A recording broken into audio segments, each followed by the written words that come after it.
The early morning sunshine danced across the steel deck of the Japanese aircraft carrier Akagi as Vice Admiral Chuichi Nagumo stood rigid on the bridge, his weathered face betraying not the slightest hint of concern. The date was June 4th, 1942, and the vast expanse of the Pacific Ocean stretched before him like an infinite blue canvas. The combined might of the Imperial Japanese Navy's 1st Carrier Striking Force, 4 massive fleet carriers surrounded by a protective screen of cruisers and destroyers, steamed confidently through waters 240 miles northwest of Midway Atoll. Behind his stoic exterior, Nagumo harbored absolute certainty. The Americans had no idea they were coming. The admiral lowered his binoculars as the last of the first wave of aircraft disappeared into the distant horizon, 108 warplanes thundering toward their unsuspecting target. The strike leader's voice crackled confidently over the radio. "We will reduce Midway to ashes." Nagumo nodded in silent approval. He believed the element of surprise was completely in their favor, just as it had been at Pearl Harbor 6 months earlier.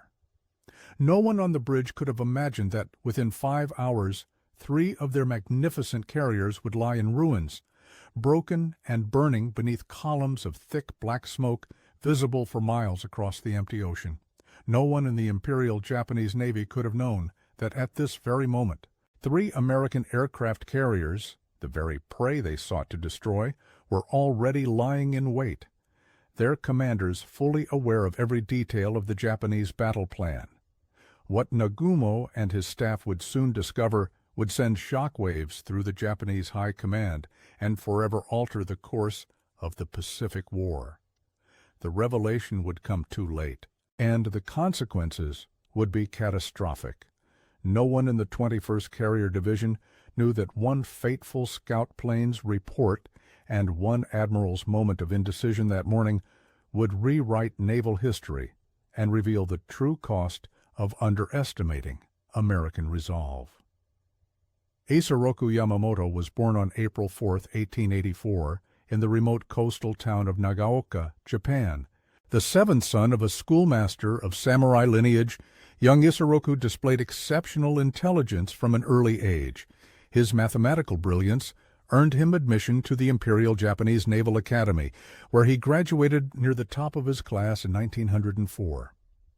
By 1941, Yamamoto had risen to become the commander-in-chief of the combined fleet, the most powerful naval force in the Pacific. Unlike many of his contemporaries in the Japanese military hierarchy, Yamamoto had spent considerable time in America.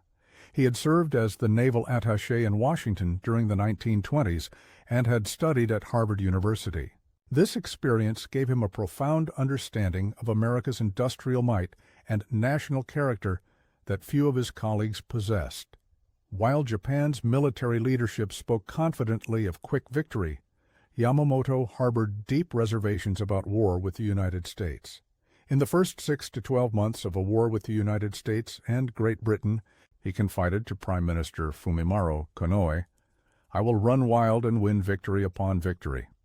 But then, if the war continues after that, I have no expectation of success." His words revealed an understanding of the strategic reality that eluded many of his colleagues. Japan could never win a prolonged conflict against America's vast industrial capacity and virtually unlimited resources. When diplomatic relations deteriorated in 1941, Yamamoto reluctantly planned the attack on Pearl Harbor.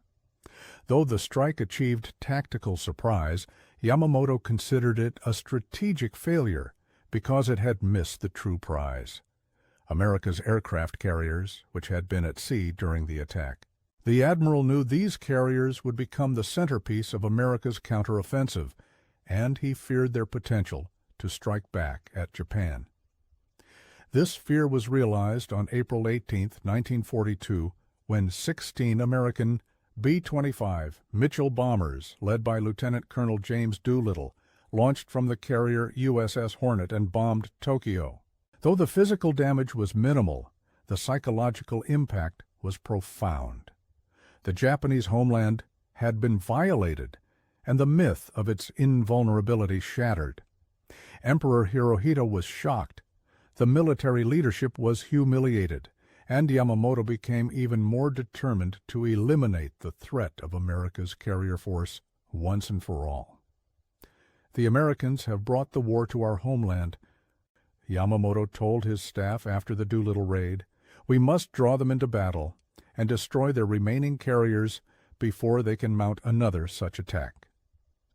This led to his most ambitious operation yet, the invasion and occupation of Midway Atoll, a tiny but strategically valuable American base located approximately 1,300 miles northwest of Pearl Harbor.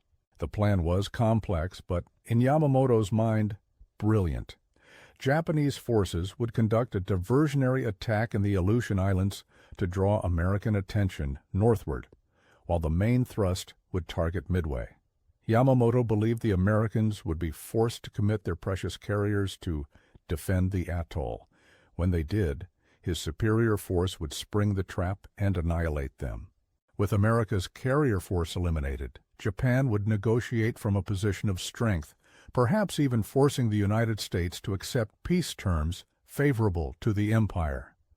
What Yamamoto could not know was that his elaborate plan was compromised before it even began. American cryptanalysts had broken the Japanese naval code, JN 25B, giving Admiral Chester Nimitz, Commander-in-Chief of the U.S. Pacific Fleet, unprecedented insight into Japanese intentions.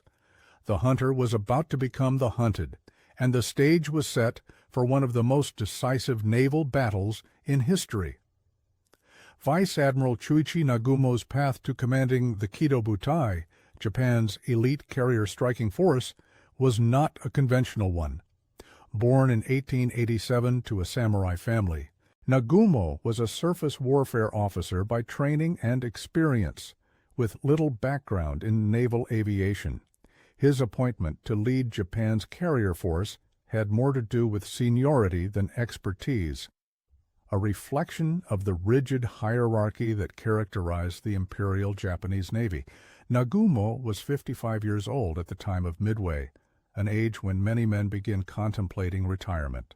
Contemporaries described him as methodical, cautious, and somewhat rigid in his thinking, qualities that had served him well in traditional naval operations but would prove problematic in the fluid, fast-paced environment of carrier warfare.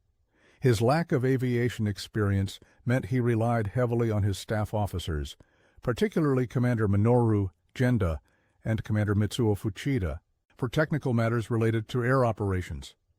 Despite his limitations, Nagumo had compiled an impressive record of success in the 6 months since Pearl Harbor. His carriers had ranged widely across the Pacific and Indian Oceans, striking Allied bases and shipping with apparent impunity. The string of victories had boosted his confidence, perhaps excessively so. What some observers had begun calling victory disease, a dangerous overconfidence born of uninterrupted success, had infected much of the Japanese military leadership, Nagumo included. What made Nagumo's position particularly challenging was his strained relationship with Admiral Yamamoto. The commander-in-chief had never fully trusted Nagumo's judgment, particularly after Pearl Harbor, where Nagumo had declined to launch a third strike against the harbor facilities and fuel storage tanks, targets that, if destroyed, might have crippled American naval operations in the Pacific for months. Yamamoto had privately criticized this decision as overly cautious.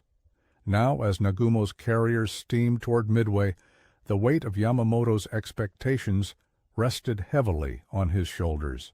Yamamoto had taken the unusual step of accompanying the fleet in person, though he remained hundreds of miles behind the carrier force aboard the super battleship Yamato. The arrangement ensured that overall strategic command remained with Yamamoto, while tactical decisions, which would need to be made quickly in the heat of battle, fell to Nagumo. As dawn broke on June 4, 1942, Nagumo faced a moment that would define his career and alter the course of the war. His instructions from Yamamoto had been explicit: keep half of his aircraft in reserve, armed with torpedoes and armor-piercing bombs, ready to strike any American naval forces that might appear. But as the morning progressed and no American ships were sighted, Nagumo began to reconsider this cautious approach. Why keep 100 aircraft sitting idle when they could be finishing the job at Midway? This decision, made in a moment of seeming tactical clarity, would soon lead to catastrophe. What Nagumo could not know was that 3 American carriers, Enterprise, Hornet, and Yorktown, were already closing in, their aircraft preparing to launch a coordinated strike against his vulnerable fleet. At 7:28 that fateful morning of June 4th, the tranquility of Nagumo's bridge was shattered by an urgent message from a Japanese scout plane. Lieutenant Tomonaga, leader of the first airstrike against Midway, had radioed that a second attack would be necessary to neutralize the island's defenses. Nagumo faced his first critical decision of the day. Should he launch his reserve aircraft, currently armed with torpedoes and armor-piercing bombs meant for ships, against land targets on Midway? This would require removing their current ordnance and replacing it with high-explosive bombs suitable for airfield targets, a time-consuming process that would leave his carriers vulnerable. After brief consultation with his staff, Nagumo ordered the switch. On the hangar decks below, Japanese sailors began the laborious process of removing torpedoes and armor-piercing bombs from dozens of aircraft. These weapons were temporarily stored on the hangar deck rather than returned to the magazines, a fateful decision that prioritized speed over safety.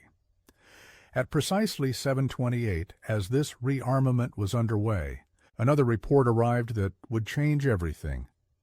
10 ships sighted. Appears to be enemy. Distance 240 miles. Course 70 degrees. Speed 20 knots.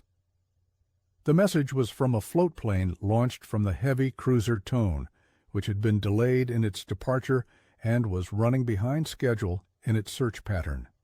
The report stunned Nagumo and his staff. Enemy ships? Here. The Americans weren't supposed to have detected the Japanese approach. They should have been taken by surprise, just as they had been at Pearl Harbor. Nagumo demanded more information. What types of ships? He asked urgently. The scout plane could not immediately identify them. For several agonizing minutes, Nagumo paced the bridge, considering his options. He had aircraft on deck in the process of being rearmed for a land attack. Should he continue with this plan, or should he halt the rearming and prepare for a strike against these newly discovered enemy vessels? Without knowing whether the sighted ships included carriers, the primary targets of the operation, how could he make an informed decision? At 7:45, Nagumo ordered the rearming process to stop. Any aircraft that still had their ship attack weapons would keep them. Those already switched to land attack bombs would complete their conversion. It was a compromise decision that satisfied no one and created confusion on the flight decks. Then, at 8:20, the devastating news arrived. Enemy force accompanied by what appears to be a carrier. The words struck like physical blows. An American carrier was within striking range, the very prey they had come to hunt. But Nagumo's flight decks were in chaos. Half his aircraft were armed with the wrong weapons, and his first strike force from the Midway attack would soon be returning low on fuel and needing to land. In that moment, beads of sweat formed on Nagumo's brow despite the cool morning air. He faced the most critical decision of his career. Should he launch an immediate strike with the aircraft he had ready, even though it would be only a partial force? Or should he recover his returning aircraft first, then launch a full coordinated attack? Japanese naval doctrine emphasized the importance of massed attacks rather than piecemeal efforts. But doctrine had never contemplated a situation quite like this. Rear Admiral Taman Yamaguchi, commander of the 2nd Carrier Division, and aboard the carrier Hiryu, urged immediate action.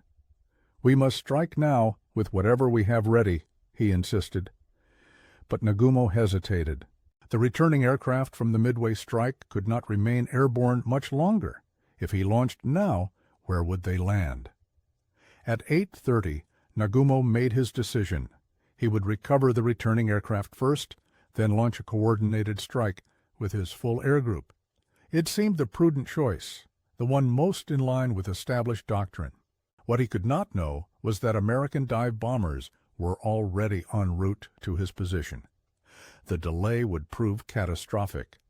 As Nagumo's carriers turned into the wind to recover their returning aircraft, they created predictable patterns of movement that would make them easier targets. More critically, the flight decks were cluttered with aircraft being refueled and rearmed, with bombs and torpedoes lying about, a volatile situation that maximized vulnerability. It was precisely the scenario that naval officers feared most. In the operations room of the USS Enterprise, Rear Admiral Raymond Spruance had already ordered the launch of every available aircraft. Unlike Nagumo, who wavered between options, Spruance acted decisively once he learned the location of the Japanese fleet. "Launch the attack," he ordered simply, knowing his aircraft would be approaching the extreme limits of their range. It was a calculated risk, but one he deemed necessary. The opportunity to strike the Japanese carriers might not come again. The American aircraft, dive bombers, torpedo planes, and fighters departed in groups rather than as a coordinated force, another deviation from doctrine necessitated by circumstances. The torpedo planes would arrive first, flying low and slow, making them perfect targets for Japanese fighters and anti-aircraft guns. But their sacrifice would not be in vain. Back on the Akagi, Nagumo watched as the first returning Japanese aircraft began to land. The flight deck was a scene of controlled chaos, with planes being rapidly refueled and rearmed for the impending strike against the American carriers. On the bridge, there was a growing sense of urgency. Reports indicated that American aircraft were inbound, though their exact distance and numbers remained unclear. Commander Minoru Genda, Nagumo's talented air operations officer, supervised the complex dance of landing, refueling, and launching aircraft. At 37 years old, Genda was considered one of Japan's foremost experts on carrier operations. He had been instrumental in planning the Pearl Harbor attack and understood better than most the critical timing required for successful air operations. "We need another 45 minutes, Genda informed Nagumo, referring to the time needed to recover all returning aircraft, rearm them, and launch a coordinated strike. "Can we have that much time?" The question hung in the air, unanswerable. None of them knew how close the American aircraft might be. Then, shortly after 10 in the morning, Lookout spotted the first wave of American attackers, slow-flying TBD Devastator torpedo bombers from the USS Hornet. They came in low over the water, easy targets for the Japanese Combat Air Patrol of Agile Zero fighters. One after another, the American torpedo planes were shot down, their crews diving into the sea in flames or simply disappearing in violent explosions. Not a single torpedo struck home. On the bridge of the Akagi, a sense of relief began to spread. The Americans had tried and failed. Their attack had been repulsed with minimal difficulty. Perhaps the crisis had passed. What Nagumo and his staff failed to realize was that while the Japanese fighters had been drawn down to sea level to intercept the torpedo bombers, the sky above had been left virtually undefended. At precisely the most vulnerable moment, with Japanese carriers maneuvering predictably to avoid torpedoes, flight decks cluttered with aircraft and ordnance, and fighter protection focused on low-altitude threats, American dive bombers from the Enterprise in Yorktown appeared out of the sun at 14,000 feet. In the space of 6 minutes, from 10:25 to 10:31, the entire complexion of the Pacific War changed.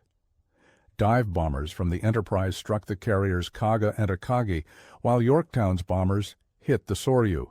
The Japanese lookouts barely had time to sound the alarm before 1,000-pound bombs crashed through flight decks and exploded among the tightly packed aircraft below.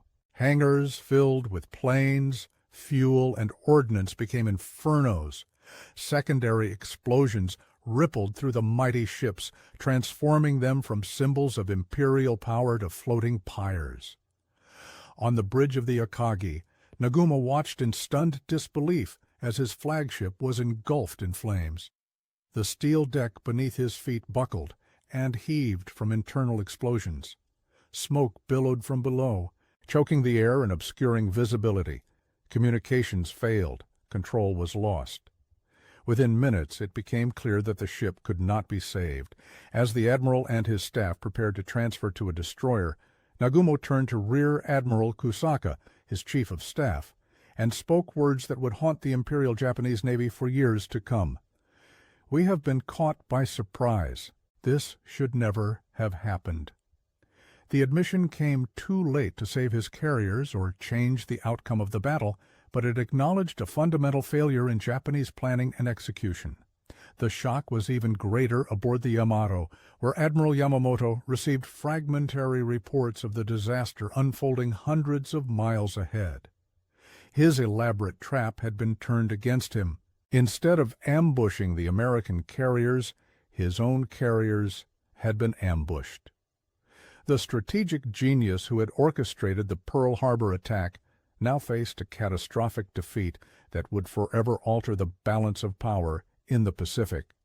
As darkness fell on June 5th, Yamamoto reluctantly issued the order that confirmed the magnitude of the disaster. Occupation of AF Midway is canceled. The mighty Imperial Japanese Navy, which had known only victory for the first 6 months of the war, had suffered its first major defeat. Just as Yamamoto had predicted in his private warning to the Prime Minister, the tide had begun to turn exactly 6 months after Pearl Harbor. Commander Mitsuo Fuchida had been the lead pilot during the attack on Pearl Harbor 6 months earlier. On June 4, 1942, he found himself aboard the carrier Akagi as a staff officer, recovering from an appendectomy that had prevented him from leading the first strike against Midway. From his position on the bridge, he had a bird's-eye view of the unfolding catastrophe. Fuchida would later recall the exact moment when the American dive bombers appeared. The terrifying scream of the dive bombers reached me first, followed by the crashing explosion of a direct hit. There was a blinding flash and then a second explosion, much louder than the first. I was horrified at the destruction that had been wrought in a matter of seconds. As the Akagi burned around him, Fuchida observed Nagumo's reaction. The admiral stood motionless, seemingly paralyzed by the sudden reversal of fortune. According to Fuchida's account, Nagumo appeared utterly lost. He had been so confident of our ability to deal with any American counterattack that the reality of our 3 carriers burning simultaneously left him momentarily unable to function. The psychological impact of the sudden reversal was perhaps most evident in the reaction of Rear Admiral Taemon Yamaguchi, commander of the 2nd Carrier Division. When his flagship, the Hiryu, was fatally damaged by American dive bombers later that afternoon, Yamaguchi made the samurai's choice. Rather than abandon his ship, he chose to go down with it, a final act of atonement for the disaster that had befallen the fleet under his and Nagumo's command. "Tell the Emperor I apologize for the defeat," were reportedly Yamaguchi's last words before he and Captain Tomeo Kaku formally bowed toward Tokyo and awaited the ship's final plunge. Their actions embodied the complex blend of honor, duty, and shame that characterized the Japanese military ethos. For the Japanese sailors who survived the inferno, the experience was traumatic. Seaman Juzo Mori, a 19-year-old gunner from the Kaga, described the chaos. "One moment we were preparing to launch our attack against the American carriers. The next, our own ship was in flames. Men were screaming, burning alive in the hangars. Those of us who could jumped into the sea, but many could not escape. I saw my friends consumed by fire before my eyes. It is a sight I will never forget." The psychological aftershocks extended all the way to Tokyo. When Emperor Hirohito received news of the defeat, he reportedly remained silent for several long moments before asking, "How many carriers have we lost?" Upon being told that 4 fleet carriers, the core of Japan's naval striking power, had been sunk, the emperor simply nodded and said, "Then we must build more." But building more carriers would take time that Japan did not have. The industrial disparity between Japan and the United States was about to become painfully apparent.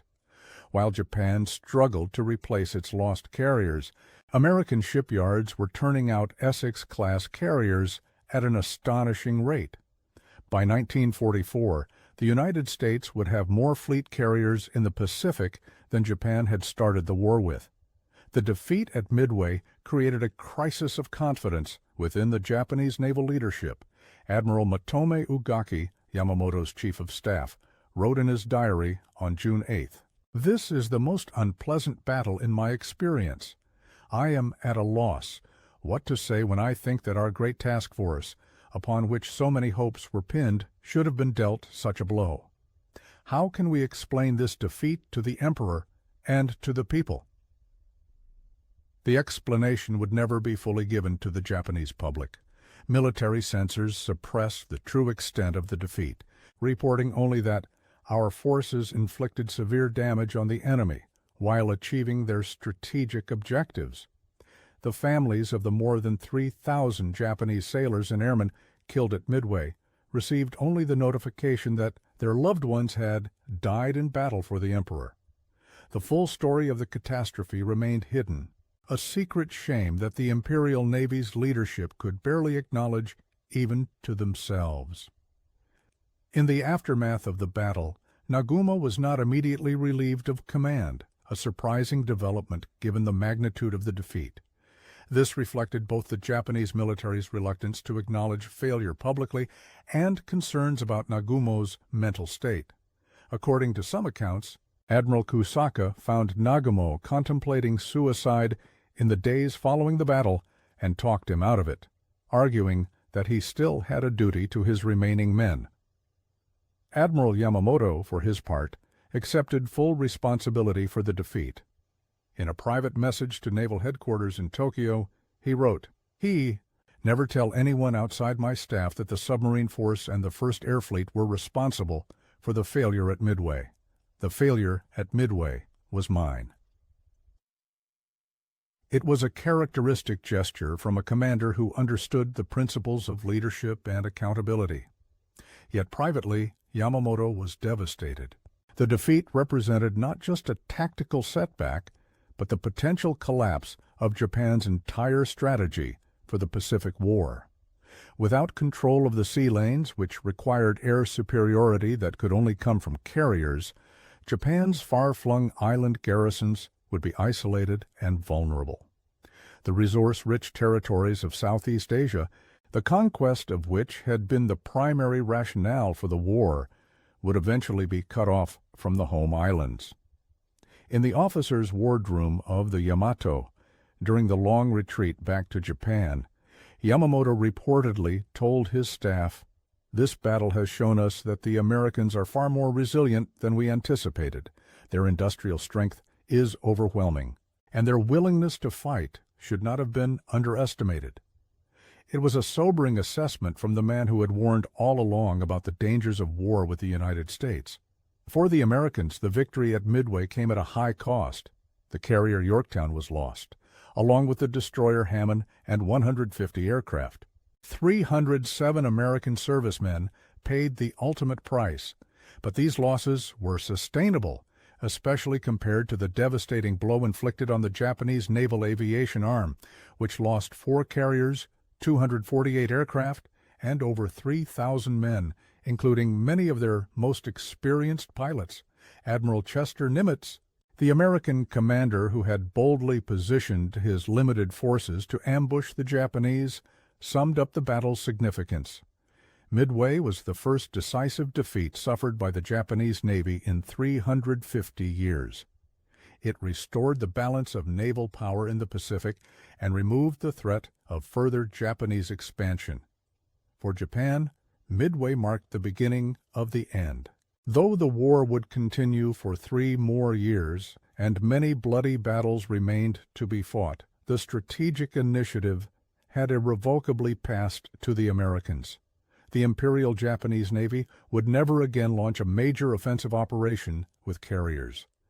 From Midway onward, Japan would fight a defensive war, progressively losing ground as American industrial might, and fighting spirit gradually overwhelmed them, exactly as Yamamoto had predicted before the war began.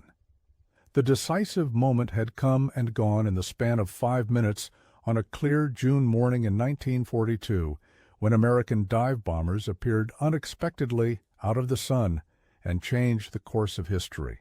The expressions on the faces of Nagumo and his staff officers in that moment, a mixture of shock, disbelief, and dawning horror, reflected the sudden realization that they had grossly underestimated their enemy, a mistake from which the Empire of Japan would never fully recover. As the sun rose over the vast Pacific Ocean on June 5, 1942, the strategic landscape of the Pacific War had been fundamentally altered. 3 Japanese fleet carriers, Akagi, Kaga, and Soryu, lay at the bottom of the ocean. A 4th, Hiryu, was ablaze, and would sink before the day ended. The pride of the Imperial Japanese Navy's carrier force had been virtually wiped out in less than 24 hours.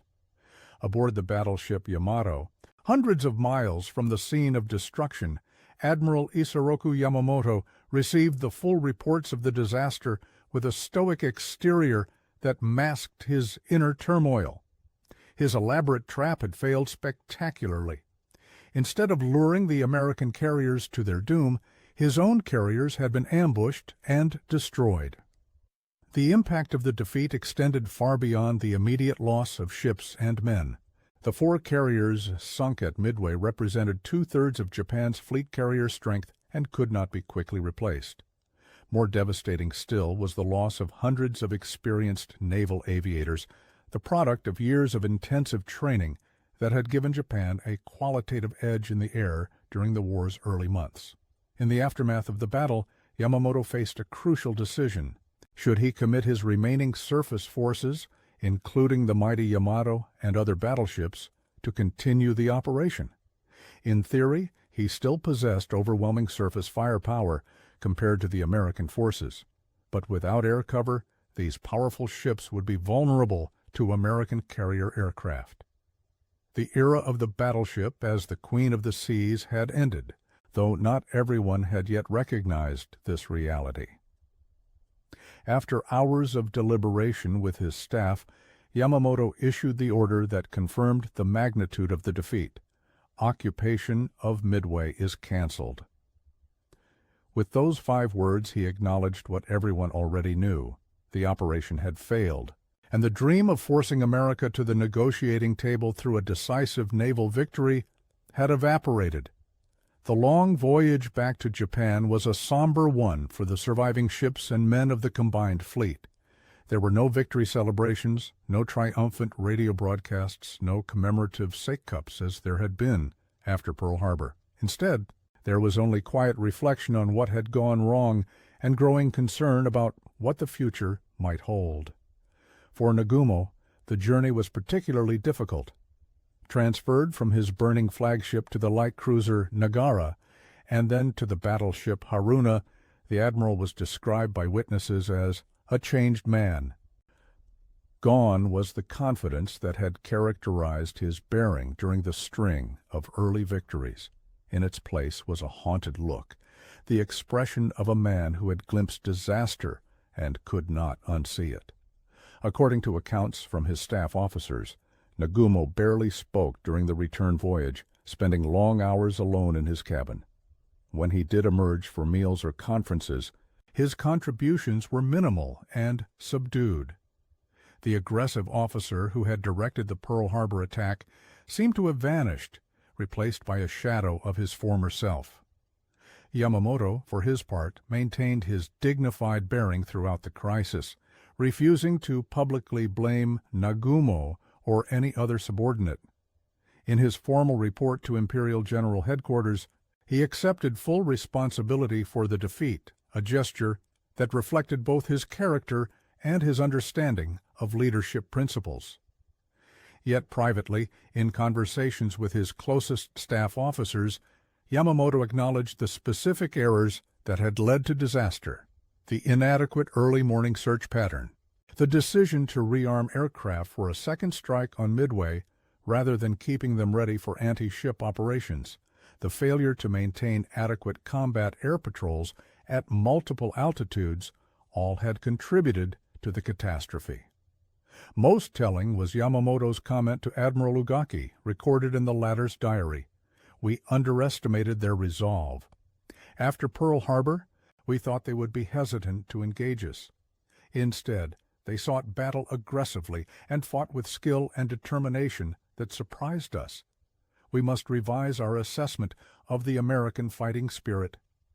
It was a significant admission from the man who had previously warned his countrymen not to underestimate America's industrial potential and angry resolve. Even Yamamoto, who understood America better than most Japanese leaders, had not fully appreciated the speed with which the United States would recover from the shock of Pearl Harbor and take the offensive. When the remnants of the combined fleet reached Japan on June 14th, they were met with an uncomfortable mixture of official silence and private consternation. The true extent of the defeat was hidden from the Japanese public. Newspapers reported only that our forces engaged the enemy near Midway and inflicted significant damage before withdrawing according to plan. The families of those killed were notified that their loved ones had died in battle, with no mention of the catastrophic nature of the engagement. Within naval circles, however, the truth could not be concealed. Officers who had participated in the battle shared their experiences with colleagues, and the story of the disaster spread through whispered conversations in wardrooms and officers' clubs. The psychological impact was profound. The aura of invincibility that had surrounded the Imperial Navy since its decisive victory over Russia in 1905 had been shattered. In the days and weeks following the return to Japan, both Yamamoto and Nagumo faced intense scrutiny from their superiors. While neither was officially relieved of command, a move that would have required public acknowledgment of the defeat, both found their authority subtly undermined. Nagumo was eventually reassigned to command the Third Fleet, which still included carriers, but was increasingly tasked with defensive operations in the Solomons rather than the grand offensive sweeps that had characterized the war's early months. His subsequent performance at the battles of the Eastern Solomons and Santa Cruz was competent but uninspired, leading one staff officer to comment that the admiral's spirit was broken at Midway. Yamamoto continued as commander-in-chief of the combined fleet, but his strategic vision was increasingly constrained by the realities of Japan's deteriorating position. The initiative had passed to the Americans, and Yamamoto found himself reacting to their moves rather than dictating the pace and location of naval engagements as he had done before Midway. In April 1943, less than a year after the Midway disaster, Yamamoto was killed when his transport plane was shot down over Bougainville in the Solomon Islands. American code breakers had intercepted and decrypted the itinerary for his inspection tour, allowing P-38 Lightning fighters to ambush his aircraft. His death removed Japan's most capable naval strategist at a time when the Imperial Navy was struggling to cope with increasingly aggressive American offensives. For the men who had served under Nagumo and Yamamoto at Midway, the memories of that disastrous day would remain vivid for the rest of their lives. Lieutenant Commander Zenji Orita, a torpedo bomber pilot from the Akagi who was in the air during the American attack, later wrote, "When we returned, there was nothing to return to. 3 great carriers, which had been our homes and our pride, were burning funeral pyres. I knew then that Japan would lose the war, though I could not say so openly." Similar sentiments were expressed by Commander Minoru Genda, the brilliant tactical officer who had helped plan the Pearl Harbor attack and survived the sinking of the Akagi. In post-war interviews, Genda stated bluntly, "Midway was the turning point. We could not replace the experienced air crews we lost there. From that day forward, we were fighting a defensive war that we could not win. The legacy of Midway extended far beyond the immediate strategic implications. For Japan, it represented the first major setback in a war that had until then proceeded almost entirely according to plan. The psychological shock forced a re-evaluation of basic assumptions about Japanese superiority and American resolve. For the United States, Midway provided a much-needed boost to morale after 6 months of defeats and retreats. It demonstrated that the Japanese were not invincible and that American forces, when properly led and positioned, could defeat even the vaunted Kido Butai, the elite Japanese carrier force that had ranged virtually unchallenged across the Pacific. Most importantly, Midway bought time for American shipyards to complete the new Essex-class carriers already under construction, time for pilot training programs to produce the naval aviators who would crew them, time for the vast industrial might of the United States to be fully converted to wartime production. By the end of 1943, the balance of power in the Pacific had shifted decisively in America's favor, with new carriers, aircraft, and trained crews arriving in numbers that Japan could never hope to match. The stunned expressions on the faces of Nagumo and his staff officers when they realized they had been ambushed by American carriers at Midway reflected more than just the shock of tactical surprise. They represented the dawning recognition that Japan had awakened a sleeping giant, just as Yamamoto had warned, and that the consequences would be devastating for the empire. In that moment of revelation, as American bombs crashed through the flight decks of Japanese carriers and transformed them from symbols of imperial power to floating infernos, the outcome of the Pacific War was effectively decided. Though fighting would continue for 3 more years and many thousands more would die on both sides, the strategic initiative had irrevocably passed to the United States. The Battle of Midway stands as a testament to the importance of intelligence, timing, and decisive leadership in warfare. But perhaps its most enduring lesson is captured in the words attributed to Admiral Yamamoto after Pearl Harbor. "I fear all we have done is to awaken a sleeping giant and fill him with a terrible resolve." At Midway, that fear was realized. Would you have made the same decisions as Admiral Nagumo on that fateful June morning? Would you have launched your available aircraft immediately upon learning of the presence of American carriers, or would you have chosen, as he did, to recover your returning planes first? The difference between victory and defeat, between life and death for thousands of sailors, between the rise and fall of empires, sometimes comes down to a single decision made in a moment of crisis. As we reflect on this pivotal moment in world history, remember the expressions on the faces of those Japanese admirals when they realized their carefully laid trap had been turned against them. Their shock, their disbelief, and their dawning horror remind us that even the most powerful military force can be undone by underestimating an opponent's resolve, intelligence, and capacity to strike back. Share this story so others may remember what courage and determination can achieve, even against overwhelming odds. Let us never forget the lessons of Midway, where the course of history was changed in 5 fateful minutes on a clear June morning in 1942.